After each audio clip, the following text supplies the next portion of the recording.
Hey everybody, and welcome back to Calc 3 Online. So this will be our last review video and actually our last video of the course. To start off, I want to kind of start with actually one of the most useful things that just kept showing up in the entire course, and that is just identifying different surfaces. So, when we do like all sorts of different things in Calc 3, a lot of the problems just start by knowing what kind of object we're working with. So it's good to kind of sum up maybe that last video with something like this, which just shows up in all sorts of different places. It shows up in multiple integrals. It shows up in maximizing and minimizing surfaces or functions.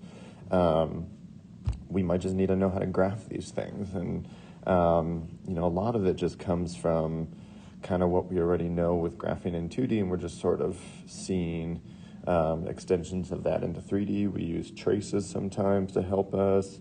We kind of think, okay, well, what would it look like if, maybe y was equal to 0? What should the trace of it look like in that direction? All that sort of stuff. So lots of important things here. And so all 9 of these match up to one of these, 9 over here.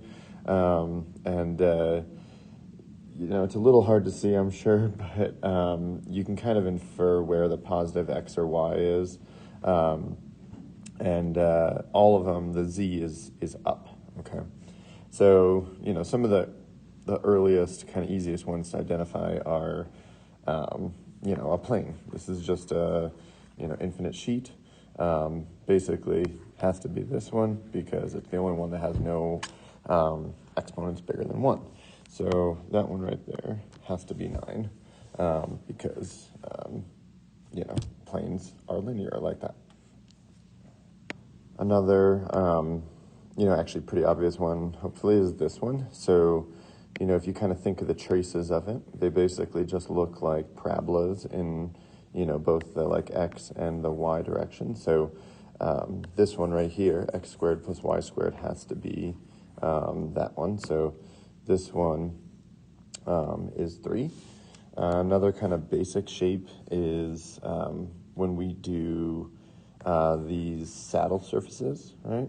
So it's kind of, just the way I think about it is kind of these are sort of connected because there's sort of a negative quadratic in there, like the negative y squared, and then there's also a positive x squared. So you kind of get like both of those structures together, and that's how you can get the saddle. And so E basically has to be number 2 here. So this one has to be E. Just kind of going down the list, picking out other ones that I think are kind of straightforward, like take this one. If you think traces, right, and you just put in kind of constants for x's, right, it's going to be like 1, minus y squared, 2 minus y squared. Basically, it's a upside down quadratic in y and then shifted kind of up or down or whatever depending on your x. And the only thing that fits that would be this, right? This thing basically looks like an upside down quadratic that's like shifted up or down. And so that one has to be 5. I just realized this one, I put an E, which should have been a 2. I'm doing numbers here. So, another one, actually this one, I kind of should have probably even talked about this after 3 because that one right there is basically like 3, except the 5 stretches it in, the y direction. And so the only thing that looks like this one, but stretched a little differently, it's like a elliptical paraboloid, is D here. So I'm running out of colors here. Let's just do that one. So D has to be 7. Maybe right below it. So this thing, when you take the plane in here and you cube the plane, it basically should look like the plane, but kind of cubified. So like cubes, right, have kind of that S shape to them. And so this thing basically fits that structure. I might think this one looks like a sine thing too. Like if you graph sine of y in 3D space, you kind of get a wavy plane structure. But there's nothing here with trig functions, so this thing would be closest to that one. So let's do what color? How about just orange again? So that one has to be 8. So let's take these two things right here. These two should be, very similar structures. And if you think of their traces, like take, let's go right here. So if you plug in, square root of just y squared or something, it's going to be absolute value of y. And, if you take y to be constant, square root of x squared is just absolute value x. But, if you do some other ones, maybe make this 1 square root of 1 plus y squared. If you graph that in like 2D space, you can start to see that this fits that structure. It's basically like just a cone, right? That's like one of the basic kind of shapes that you sort of want to remember. And, it kind of comes out of, I guess this is the way I'm thinking of it. So if z equals square root of x squared plus y squared, and you kind of square both sides, right? So you get z squared equals x squared plus y squared. That's one of those, that's actually truly what a cone is. It like literally looks just like something like that. And when you do the square root, right, you just get the upper half, right? If you did the negative square root, you get the bottom half. And so this is the like upper half of the cone. That is number 4 then. And this thing is kind of like a skinnier version of the upper half of a cone. And that's what you'll get if you start doing like other roots. So if you do the 4th root here, you're going to get this kind of shape. If you do like 6 roots and different things, you'll get, other kind of skinnier cone structures like that, or upper halves of a cone, I guess. And I guess we're at process of elimination now. The last one is absolute value of x plus absolute value of y. And, you can kind of see that this thing fits that because, again, if you just do traces, if you, blank out y, it literally just looks like a v, like absolute value should. And you actually would get this kind of weird square cone structure, which is, it's kind of related to this one, honestly. They're fairly similar, but yeah, process of elimination always works. And so that one just has to be 1. You definitely want to also know the variations on the cones where you have like the cones that touch, like this would be where this peak truly touches the other one, but you can also get the cases where you have a minus in there, and then you get the hyperboloid in 2 sheets, or hyperbolic paraboloid in 2 sheets, that's what I want to say. But it's definitely good to go through and just review all those different surfaces. They were some of the first things we learned about, and still some of the most important things, because there's just so much that uses knowledge of those structures. Like, you might have to integrate over some object like this, and, in order to help you figure out bounds, you need to know what it looks like and all that kind of stuff. So a lot of important stuff there. All right. So more computational question here. So I just want to solve a thing. So I want to solve this line integral of blah, blah, blah, blah, blah, dx plus blah, blah, blah, dy. I think I want this in here. Just looking at my parentheses. There we go. So I want, and this is a closed line integral, right? So it's some sort of closed loop. The loop is actually just the circle, okay, which is fairly nice. at this point, you've got to kind of think about what tools you have at your disposal. And when I would think to solve this line integral, I could try and parameterize things, and I'm on a circle, so probably sine and cosine are going to be helpful. But if you look at what's in here, it's pretty messy. Especially this term is really gross. Unless you had some sort of other y term in there to help you do a u sub. So this is a problem where if I was given this and just or if I bumped into this in the real world, just solving something else out, I might think, well, what else do I have that helps me solve line integrals around closed paths? And I would think pretty quickly that I have Green's theorem, right? So Green's theorem just says this should be the same thing as the double integral of q sub y, q with respect to y minus q with respect to x minus p with respect to y. I'll just put dA in there. And I'm just integrating over, a circle as a horrible circle. Let's try that again. Circle of radius 2. And so probably going to, want to switch to polar here. So do the double integral q with respect to x. So, this is my q. And this is one of the things that's really nice here. You got the derivative of this, of course, with respect to x is just 5. And then p with respect to y. All of that is going to be constant with respect to y, so you just get 2. And then dA, double integral of 3 dA.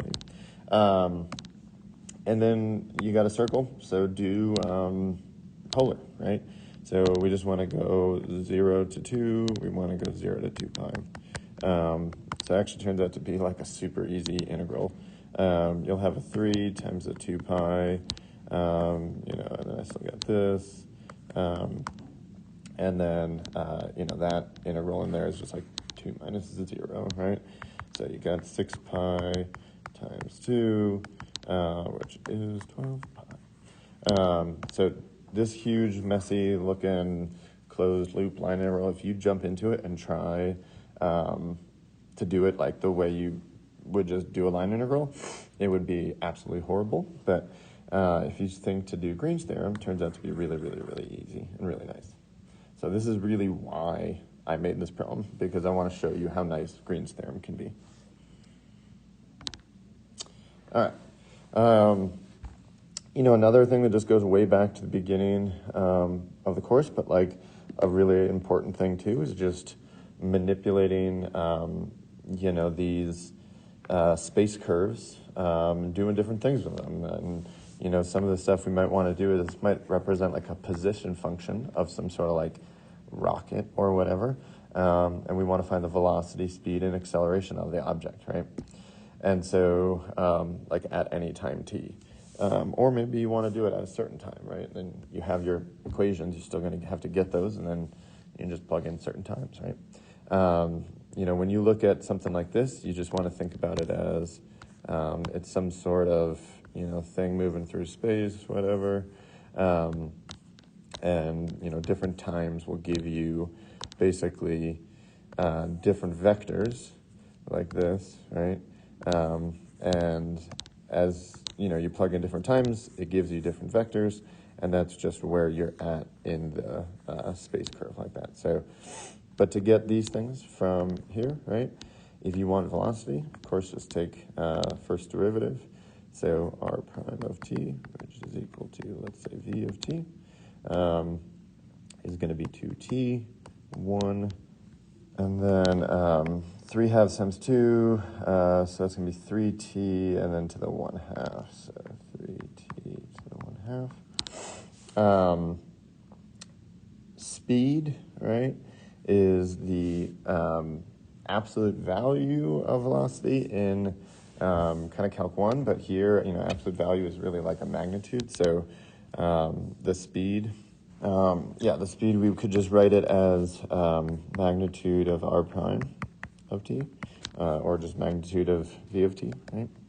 And so we'd have 4t squared plus 1 plus 9t to the 4th.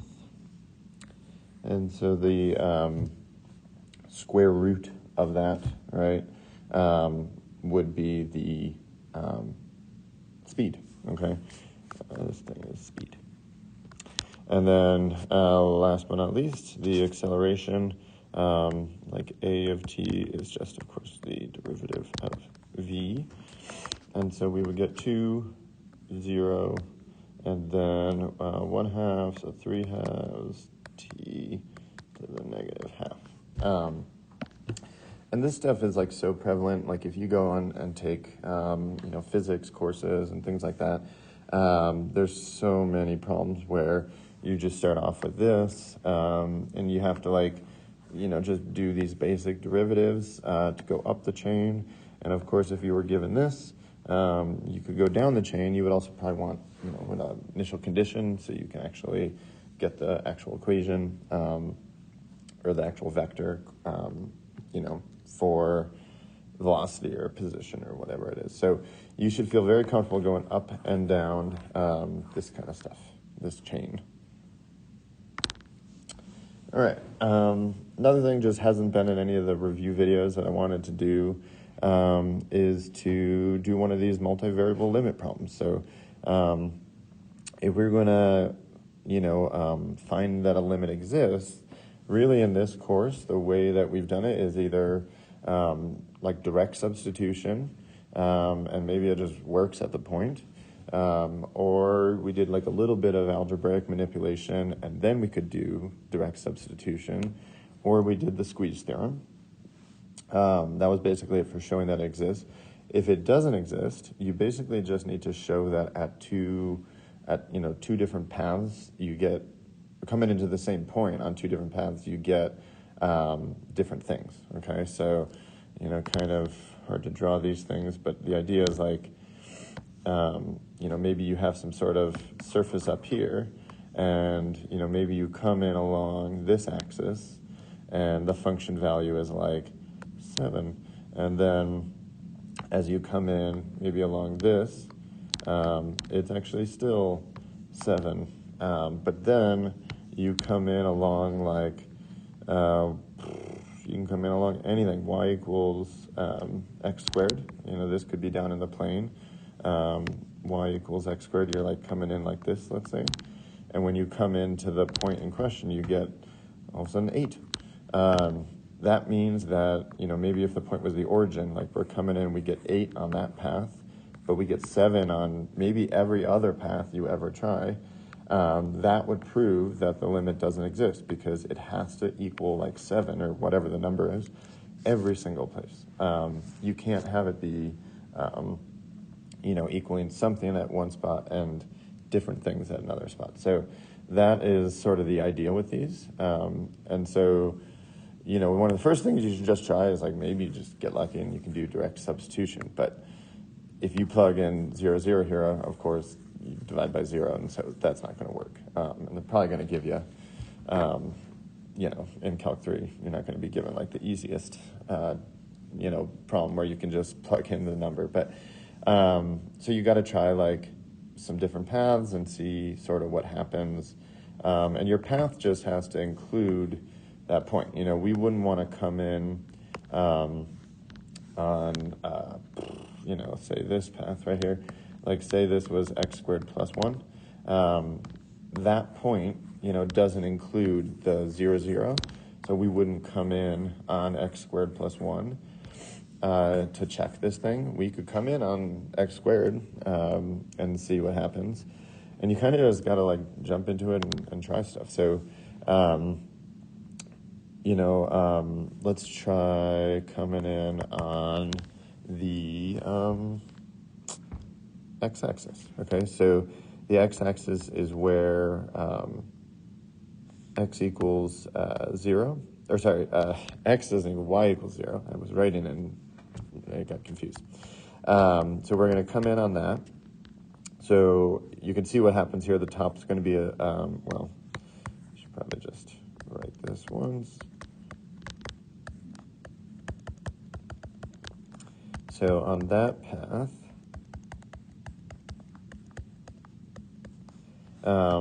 cosine of 0 is 1, but then you have a 0 up here, so you're going to get a 0 on top, and then you're going to get, 3x squared down here. So this thing is going to 0 when you go on that path.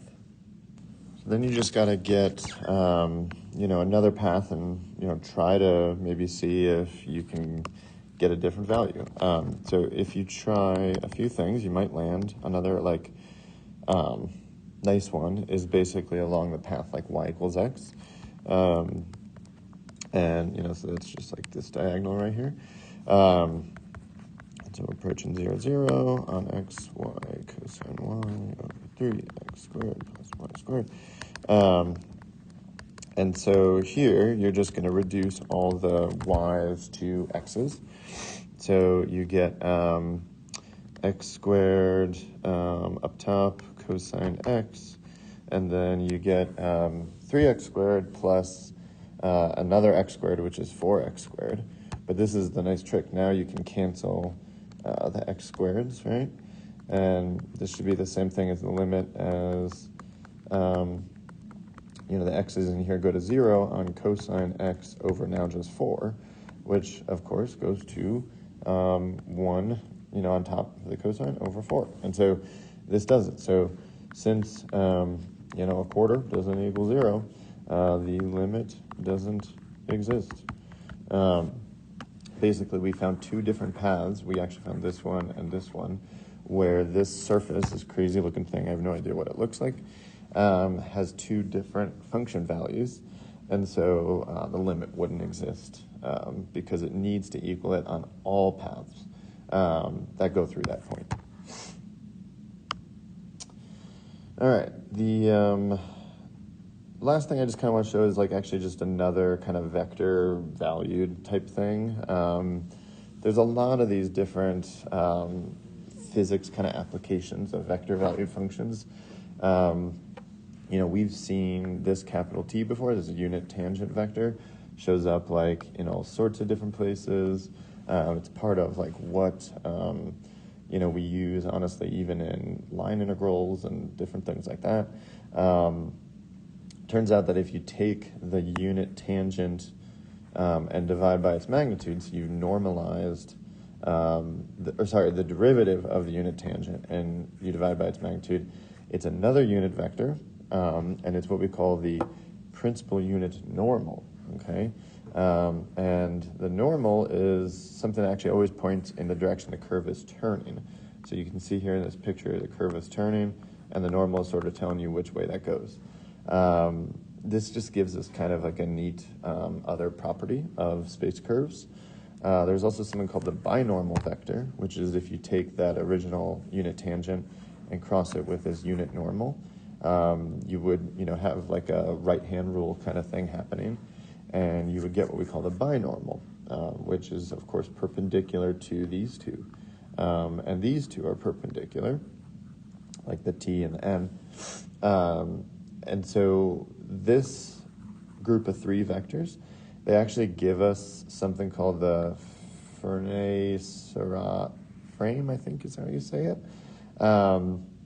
But it's kind of giving you three, fundamental vectors at any point. And if you go into, there's an area of math called differential geometry, where you're kind of studying the geometry of different things, and you can do it with these space curves, and all of this involves derivatives and whatnot, which is where the name differential geometry comes from. But they're all just kind of different physics applications of stuff we've learned this year, and I just thought kind of neat to show. So this is just kind of three more applications involving cross products and things like that. I just wanted to kind of show you how this might work. So say we have cos t, sine t, and t. So that is literally like this helix right here, right? Because you got, sine and cosine give you the circle structure, and then t and the z gives you that helix piece where it pulls it out of the plane. I just want to find n of t and b of t, okay? And so to do that, you would first have to find, capital T, and we'll do that off of this r of t space curve. So to calculate capital T here, we would just need to do r prime over the magnitude of r prime. And so r prime is just going to be minus sine t, cos t, and then 1.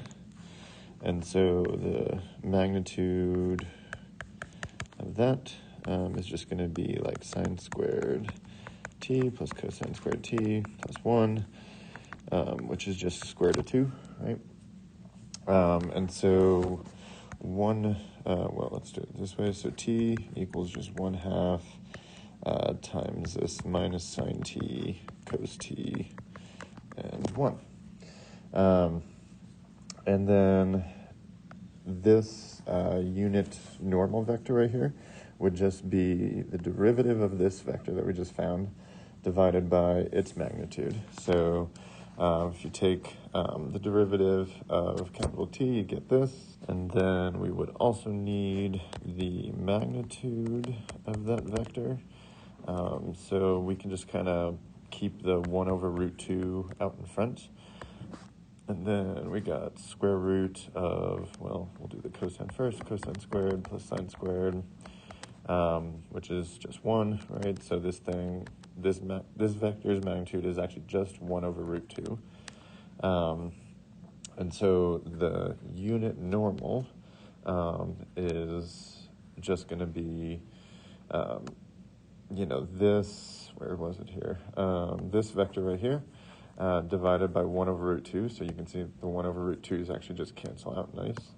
And so n is just the minus cos t minus sine t and then 0. And so like in the picture over here, n is again that vector that always points in the direction that the curve is turning. So if you had a helix just kind of going up like that, that unit normal vector that we just found should be the one that actually just points inside the helix the whole way, because it's always curving, counterclockwise, up and up and up and up. So if you graphed that at any t, it should always point inside. And then the last one that we just need to find here is this other unit vector, which is what we call the binormal. And all you got to do is take the cross product of this vector with this vector.